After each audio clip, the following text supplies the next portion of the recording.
Este podcast é um oferecimento da empresa ArcelorMittal. ArcelorMittal é aço, aço é ArcelorMittal.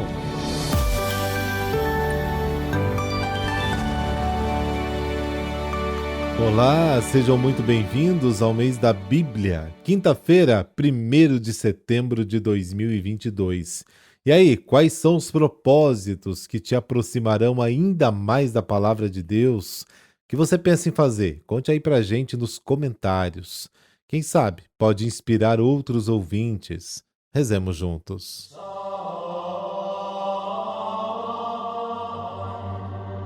Pelo sinal da Santa Cruz, livrai-nos Deus, nosso Senhor, dos nossos inimigos. Senhor, luz verdadeira e fonte da luz, concedei-nos perseverar na meditação de vossa palavra e viver iluminados pelo esplendor de vossa verdade. Amém. Lucas, capítulo 5, versículos de 1 a 11.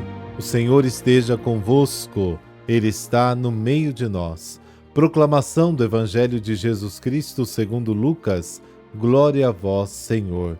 Naquele tempo, Jesus estava na margem do lago de Genezaré e a multidão apertava-se ao seu redor para ouvir a palavra de Deus.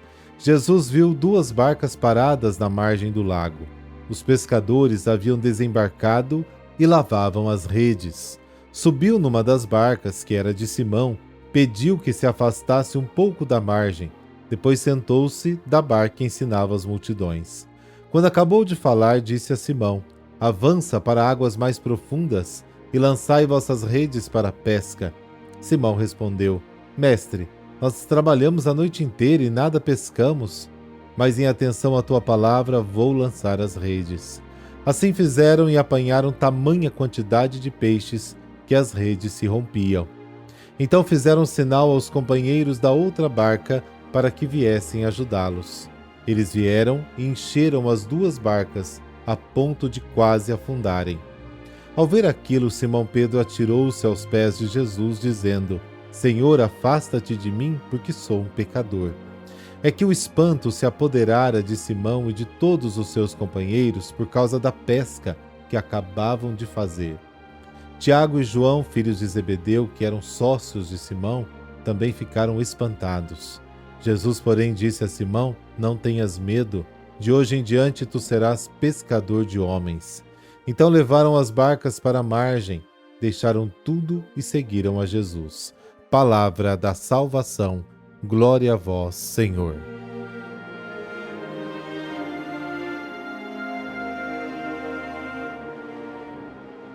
O Evangelho de hoje narra o chamado de Jesus a Pedro.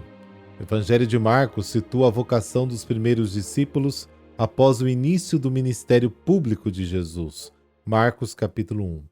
Lucas o coloca depois que a fama de Jesus já havia se espalhado por toda a região. Lucas 4. Jesus então cura muitas pessoas e reza nas sinagogas de todo o país. As pessoas o procuravam e a multidão o empurrava de todos os lados para ouvir a palavra de Deus. Lucas torna esta ligação mais compreensível. Primeiro, Pedro ouve as palavras de Jesus ao povo. Então ele testemunha a pesca milagrosa. Só depois dessa surpreendente dupla experiência é que ele compreende o chamado de Jesus. Pedro responde, deixa tudo e torna-se pescador de homens. As pessoas procuram Jesus para ouvir a palavra de Deus, e muitas são os que se reúnem ao seu redor. Jesus pede ajuda a Simão Pedro e alguns companheiros que tinham acabado de voltar da pesca. Entra no barco com eles e responde à expectativa do povo, comunicando-lhes a palavra de Deus. Sentado, Jesus assume a postura de um mestre e fala do barco de um pescador. A novidade consiste no que ele ensina não só na sinagoga para o público escolhido, mas em qualquer lugar onde haja pessoas que queiram ouvi-lo, até na praia. Quando a instrução ao povo termina, Jesus vai até Simão e o encoraja a pescar novamente. Na resposta de Simão, aparecem frustração, cansaço, desânimo. Mestre, lutamos a noite toda e não pegamos nada. Mas, confiantes na palavra de Deus, lançam novamente as redes e continuam a luta. A palavra de Jesus tem mais força para eles do que a experiência frustrante da noite. Se com a gente também funcionasse desse jeito, seria muito bom. A pesca é tão abundante que as redes quase arrebentam e os barcos começam a afundar.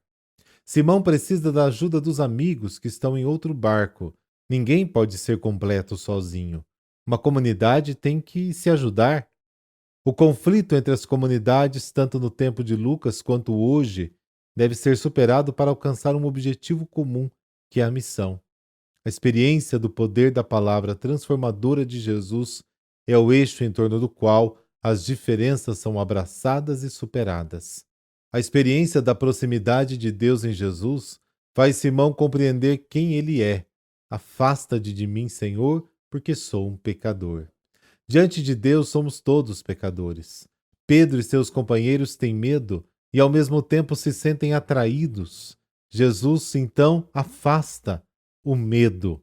Não tenha medo. Ele chama Pedro e o compromete com a missão, ordenando que ele seja um pescador de homens.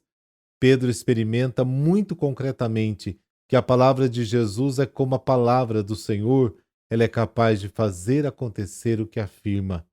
Em Jesus, esses trabalhadores rudes terão uma experiência de poder, coragem, confiança, e então eles vão deixar tudo e seguir Jesus. Até agora, era apenas Jesus quem anunciava as boas novas do reino. Agora, outras pessoas serão chamadas e envolvidas na missão. Esta forma de Jesus de trabalhar com os outros é também uma boa nova para o povo. O episódio da pesca à beira do lago indica a atração e a força da palavra de Jesus que conquista as pessoas. Ela empurra Pedro para oferecer seu barco a Jesus para poder falar. A palavra de Jesus é tão forte que vence a resistência de Pedro, o empurra para lançar novamente a rede e assim acontece a pesca milagrosa. A vontade de se afastar de Jesus vence nele e o atrai para ser um pescador de homens. É assim que a palavra de Deus age em nós até hoje.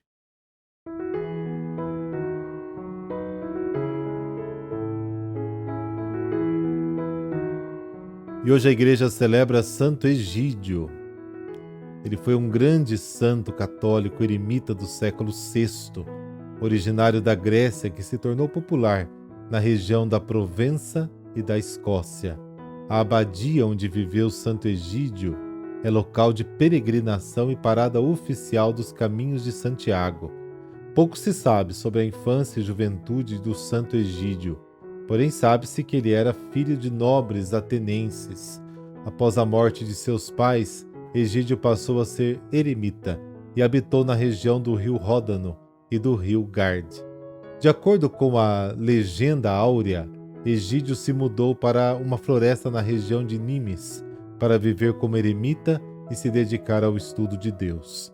E durante essa época, seu único companheiro foi um cervo. Porém, seu refúgio foi descoberto por capangas do rei que o haviam perseguido secretamente. Uma flecha atingiu em cheio a sua mão enquanto tentava proteger o cervo dos caçadores do rei visigodo Vamba.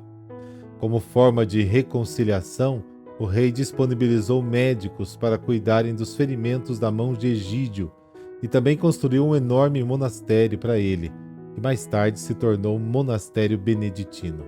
Egídio veio a falecer em 720 d.C. em seu monastério, e sua sepultura se tornou local de peregrinação e parte dos caminhos de Santiago que levam até a Espanha. Santo Egídio também foi consagrado um dos 14 santos auxiliares da Igreja Católica. Deus Todo-Poderoso, de quem tudo provém, infundi em nós a vossa graça para que, a exemplo de Santo Egídio, saibamos amar nossos irmãos de coração aberto e generoso. Nós vos louvamos e vos agradecemos, Senhor nosso. Amém. Abençoe-vos o Deus Todo-Poderoso, Pai, Filho, Espírito Santo. Amém. Excelente quinta para você. Até amanhã.